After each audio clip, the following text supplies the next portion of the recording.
Welcome to another episode of Spring Fever. As always, it is me, XFL Jim. Ladies and gentlemen, this is the XFL. Joined, of course, as always, by the incomparable, the immeasurable, the illuminating, the illustrious Eric, a.k.a. Etoff21 Sports, a.k.a. Uncle fucking Rico.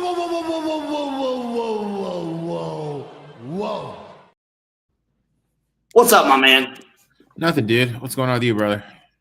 You know, just living this fucking nomad life in a hotel room. I've been in this hotel room for the last 10 days. Jesus, dude. And what's that? What's the photo behind you underneath the lamp? This one? Yeah. It looks like a bunch of puzzle pieces. In Joplin. Yeah, in Joplin, Missouri. Jesus, dude. Hotbed of activity, let me tell you. But we got a lot to talk about today. Of course, we're going to talk about the Grey Cup. I mean, you can tell by my facial hair. I haven't been home to shave. We're going to talk Grey Cup. What a Grey Cup it's going to be. Actually, I think since this show has been going on, since Spring Fever has been a thing, this will be the first Grey Cup not featuring the Winnipeg Blue Bombers. Which is absurd when you think about it, how dominant they've been.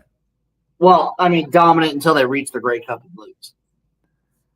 Okay. Fair enough. Like, would you call the Bills in the 90s dominant? Yeah, I mean, look how much they won. Yeah, dominant. Okay, we'll say dominant. I mean, good. I would call it good. I would say maybe arguably dominant in the West. Yeah. There's some UFL news, too, and we'll do a little quick recap. We, of course, did not record last week. Eric had a bunch of stuff going on. I was, like, mentally just dead last Wednesday. I don't know about you. I was all over the place. Yeah.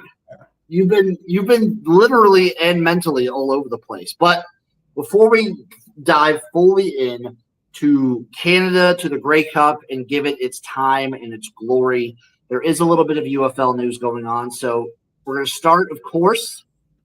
I think last week they announced that they're not changing any of the rosters. I knew that was a worry for some people, that with the talk of Mike Rapoli loving sort of like a regionality to the league, where it's like, you're the Columbus Aviators, we want to get Ohio State guys on the roster. If you're Birmingham Stallions, we want to get Alabama guys on the roster. As of next season, the rosters aren't changing from what they are now. But that's what I don't understand. Like, so where is everybody going? Well, the rosters aren't changing, so everyone's staying where they're at. But, like, if I'm on the Michigan Panthers, where am I? Oh, for that? Yeah. So we still don't have any updates on that. I would assume those rosters are just getting relabeled. Because I don't think, just because everyone is still based out of Dallas, okay, I don't think it would make sense to, like, shuffle those rosters up completely rather than just reskin them. Okay. So you've got what? You got 3 rosters that you need to just change markets for. Mm-hmm. And then probably also maybe find new coaches. Yeah. But none of that, like, no one's getting reshuffled as far as I'm aware. There's no, like, draft going on. Okay. The other news, there's some rumors out there, Eric, that the United Football League is potentially exploring in an official video game. I'm sorry, which one?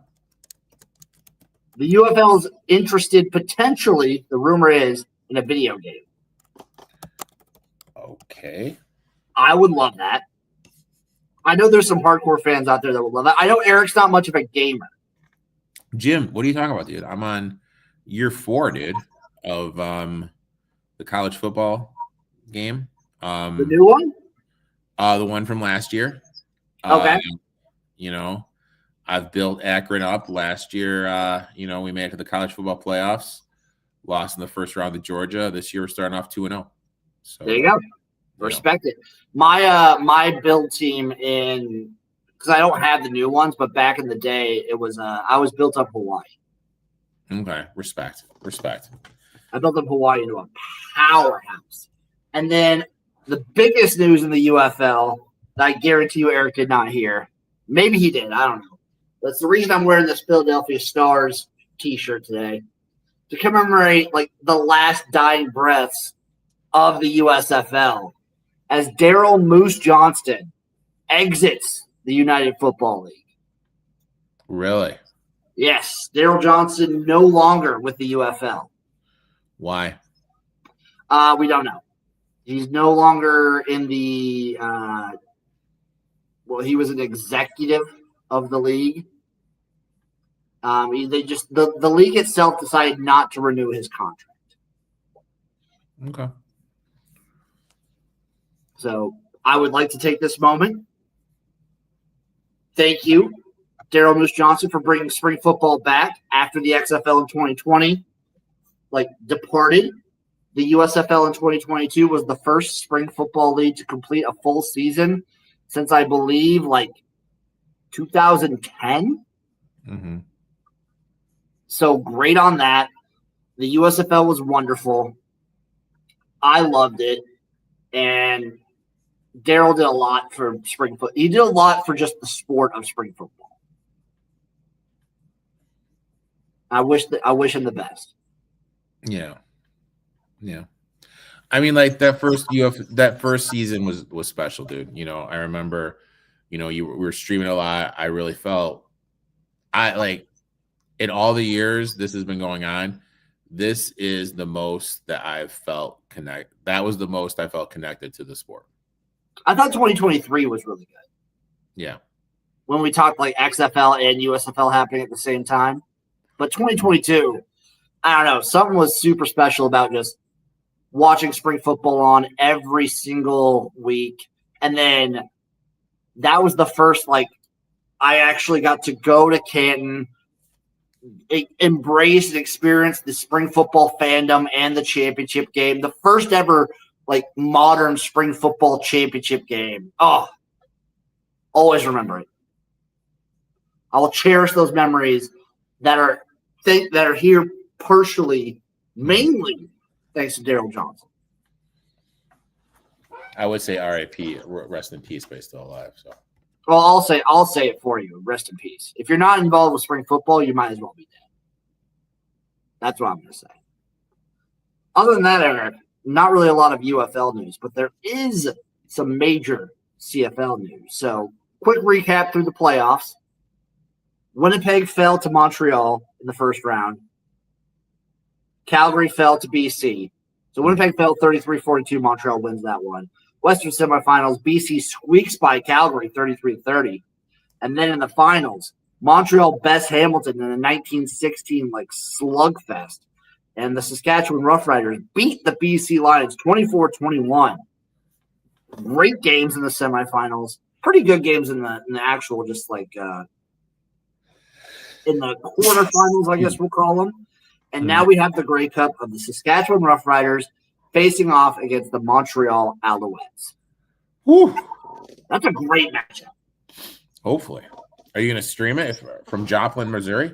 I'm not going to be in Joplin, so this is my last night in Joplin. Allegedly. Thankfully. It will be. It's been a long 10 days. Allegedly. I will be streaming this game. It will be Sunday at, I think, 5 p.m. our time. Okay. So I will be streaming. Okay. This will be happening. You can watch the Grey Cup at my Twitch channel, twitch.tv/XFLGym. This was, I think, when I power rated the potential Grey Cup matchups, this was number 3. This was either number 2 or number 3. Because Saskatchewan throughout the entire season has had the best defense, has had one of the strongest, put together teams. And Montreal, since Davis Mills has been back fully healthy, they've been the best looking team overall. They've looked powerful. Did you say Davis Mills? What the fuck? Am I getting this name wrong? Am I stupid? I am stupid. Long Neck Mills? No, it's not that. It's not that Mills. Oh, wow. Okay. I was trying to look it up on the laptop. Let me see if I can just look at these guys. My work laptop that I'm using blocked it. Davis Alexander. That's why. Yeah, thank you. I can't read the chat because I'm on my phone, but thank you. Since Davis Alexander's been back fully healthy, the Montreal Alouettes have looked like they've been the best team in the league. And for the most part of the season, Saskatchewan has been the best team in the league. So this is a very fun matchup. I guess technically Montreal's claiming the home team status, so that'll be fun. But it's in Winnipeg, so it doesn't really matter. What do you think of the full season? Like, what do you think of the playoffs? How do you feel Eric, at this point, now that we're at the Grey Cup? I feel it's been a long year, Jim. A long year. A long year, Jim. I said this last time, Eric. This hasn't been any longer than your typical NFL season. I just feel it's been a long year, Jim. It hasn't been any longer than your regular NFL season. I feel it's been a long year. It's been a wonderful ride. This is also, I just want to take this moment, take this Grey Cup, because this is the last Grey Cup we'll have under the current CFL rules. Because they're changing next year, baby. They're going to more Americanized, right? I guess a lot of people are saying Americanized. I just say different. But, yeah, they're changing. So, as it stands, Saskatchewan are 4-point favorites in this game. The total's 49. I couldn't find a money line for Montreal yet. Okay. So I was kind of messing around. This is where my head's. No, this is where my head is. Okay. Now, tell me where your thoughts are. FanDuel out by me has the most odds up for this. Okay.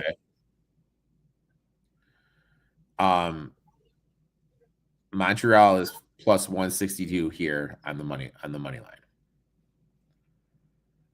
How do you feel about, where is that prop I found? Mother bitch. Where is that prop I found? So AJ Druid says Travis Harris has never won a Grey Cup as a starting QB. I don't know how many off the top of my head, I don't know how many Grey Cups he's even started. How do you feel? Now look, I know a lot of funky stuff has to happen for this to happen. The rushing yards leader, okay? AJ Oletti is minus 290. Stevie Stocks plus 410. What about Davis Alexander plus 1100? I'm scrambling. The worry I have for that, I mean, AJ Oletti he's minus 290 for a reason. Yeah, but I know, but I'm just saying. What else do we got here? He's the will of the Saskatchewan team, dude. I love him so much. How do you feel about Tyson Philpott, most receiving yards at plus 440? Don't hate that. Do not hate that. Those are the kind of the two props I'm kind of looking at. I was kind of disappointed. I was actually trying to find a Alexander rushing prop. I could not find one of those. That is not listed. So I was a little bit upset about that. I like that Philpott a lot, dude. I might play if I can find an offshore that has that Philpott prop. I might bet that. I like that. Okay. And then that obviously I'll play the first half under like I always do in championship games. That's just a system play at this point. First half under 24.5. So I like that. Yeah, both defenses playing really good right now. You know, these touchdown props. AJ I also can tell you that, like, when was the last time Saskatchewan made the Grey Cup? So they'll have some pressure. How do you feel? I'll just throw out some touchdown numbers.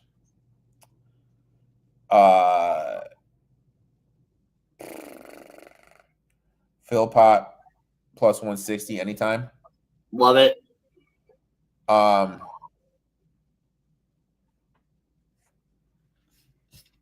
Some in the chat comments, Alexander won't run unless he has to. 2013, Saskatchewan was in the Grey Cup. How was their last one? Was 2013? Yeah, it's been over 10 years. What about AJ's plus 550 to be the first time touchdown? After that, Stevens and Amelis 10-1, Pillpop 11-1, Patterson 10-1, Johnston 12-1, Sneed 13, Myers 16. God, I wish they had an Alexander touchdown prop. I mean, the issue is they bring the short yardage guys in. Eric, you're gonna hate me for saying this. I don't hate Shea Patterson. First touchdown. Yeah, he never. What's his anytime touchdown? Shea Patterson plus 160. Yeah. Plus 160. But I mean, Davis Alexander's plus 700. Yeah, well, I mean, you got to remember in the CFL, they like anytime you're close to the goal line, they bring in the short yardage back. I know. I get it. I'm just saying, Jimmy. I don't hate Shea Patterson first touchdown. Potential revenge against a team that didn't renew him because he was in Saskatchewan for the last 2 years. That's because he sucks. He was great as a back. He was fine as a backup. What do you mean? He sucks. He was fine as a backup. Awful. He's awful, Jim. No. He Shea fucking Patterson did. You mean 2-time All Big Ten, Shea Patterson? He was never All Big Ten. I'm looking at the stats right here. There's no way it was Big Ten. Yeah, 2 times third team All Big Ten. Dude, that's third team All Big Ten, dude. I'm third team All Big Ten just sitting here, dude.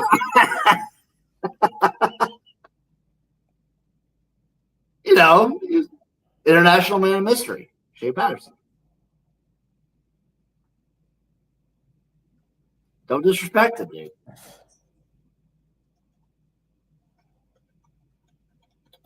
I don't hate him first touchdown.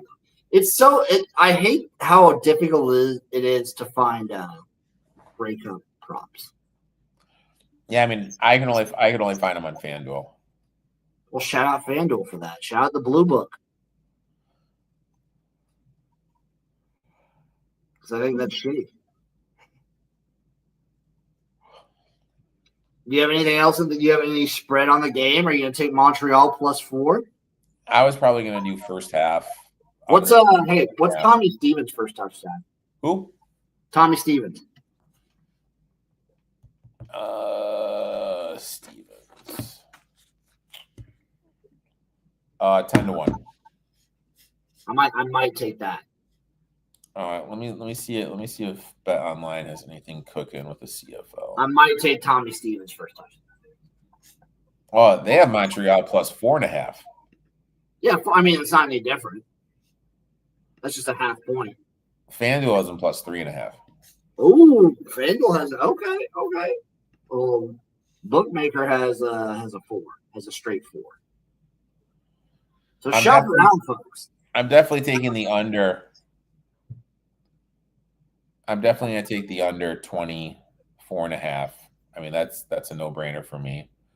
I'm going to play a little bit on Pillmont to have the most receiving yards. And I'll put a little bit on Alexander anytime touchdown. And if I can find some Alexander rushing yard props, I'll look in that direction too. I will take both a Shea Patterson and Tommy Stevens anytime touchdown. I will take Phil Pop most receiving yards. I like that. I'll also take a Tommy Stevens first touchdown. And honestly, I'll take Montreal plus the 4. 4.5 I can find. Yeah, 4 plus 4.5, give it to me. This is going to be a close game no matter what. I don't hate the under. I like the first half under. And yes, I will be streaming, and yes, I will be hyped. And I'll try and find some Molsons. Do they serve Molsons in Nebraska? No, but maybe I can find some Labatt Blue. Labatt Blue. Oh, dude, yeah, I love a good Labatt Blue. The two teams, Montreal is the healthiest of them. Saskatchewan has a lot of injury. Yeah, that's true. There are some injuries, but I also believe Montreal is that team that's playing with a lot of momentum right now. Mm-hmm. Since Alexander's been back, they've just looked hot. Which I don't know about you, Eric, but I buy into that stuff. Okay. Like, there's something to be said about a team that's coming into a playoff hot. And they haven't had the break. Like, they've looked good in all of their games. I also think, Davis Alexander as a full game participant this season is, one loss? Mm-hmm. So, I don't know. I believe in Montreal. I don't hate the money line, but I think no matter what, it comes down to the wire, and I like the +4. I think 4 is too. 4.5, 4, anything like that. Love it.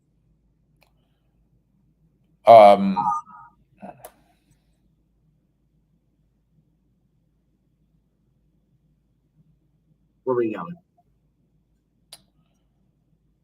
Do you feel? Oh, Alexander hasn't lost like a starter. There you go. Yes, as a starter this season, he has not lost. I don't know, man. Like, I mean, I always kind of lean to the dogs in these games like this. He's the dog. A fun prop. How do you feel about Saskatchewan first half, Montreal full game? I don't love it, but I can see it. I don't love it. Mm-hmm. So I think if Montreal wins, I think it's wire to wire. Okay. So Montreal full game, Montreal half, Montreal full game. I don't hate it. Like, that's how I would play that. But this is the culmination, Eric, of everything that we've ever wanted in the CFL. Okay. Well, I'm this is hoping a great game, a great finale. Eric will be tuned in for the Machine Gun Kelly halftime show. Dude, can you even name one Machine Gun Kelly song? No. But I know he's big. I just also don't keep up with a lot of like pop punk stuff that's like new pop punk bands. I could see you being a Taylor Swift guy. I mean, some of her stuff's pretty good. It's undeniable. I want the CFL to get Shania Twain. You want a little twang? Dude, I would kill for Shania Twain at the Grey Cup. I would love that. Okay. I know she played one like over a decade ago. Really? Well, she's Canadian. Oh, that's something I did not know. You did not know Shania Twain's Canadian? I did not know Shania Twain was Canadian. She's a beautiful Canadian woman. Same with Celine Dion. I knew Celine Dion was Canadian. I would love Shania Twain. Get Rush to play. I don't care, dude. I don't care if they're old. I think they should get. Oh my God, I'm trying to think. Get Nickelback. Get Nickelback. I say Nickelback. Dude, I would love Nickelback to go for a Grey Cup. Didn't they have Third Eye Blind like last year or something? No, last year they had Green Day. Okay. But we're finally here. We'll have a full season recap next week for you. Uh-huh. It'll be wonderful. Eric's finally ready to go into hibernation. Dude, I'm telling you, man. It's been a long year, Jim. Eric, it's the same length as an NFL season. Jim, it's been a long year, buddy. The only reason you feel like it feels longer is because there's less teams. It's been a long year, Jim. Same length as an NFL. Do you feel like the NFL season's too long? No. There you go. Same deal. Same length. No. Same fucking length. Thank you all for watching. Make sure you tune into the Grey Cup. Make sure you just come over to my Twitch channel to come watch the Grey Cup with me. watch me get drunk and watch Canadians play football. It's going to be awesome. It's going to be a great send-off to the season. It'll be I will sing some Shania Twain. You'll sing Shania Twain? I'll sing Shania Twain and Celine Dion. Will you sing, if I show up on it, will you sing My Heart Will Go On to Me? Oh, 100%. 100%. I think I might have done that last year. I'll do it again. I don't care. Thank you all for watching. Follow that man at eTalk21 Sports. He's got great NFL content. We've got great college basketball content coming up once the football season's end. But right now, we have great college football content every Saturday morning for the college football tailgate. Follow me at XFL Jim. There's a lot coming on. There's a lot cooking up. I've got the investigator Jim right now working on the truth behind Mike Rapoli and why he's going into the UFL. So stay tuned for that. Yeah. Love you guys. Mwah. Yeah. I got my See you stuff. next week. Bye-bye.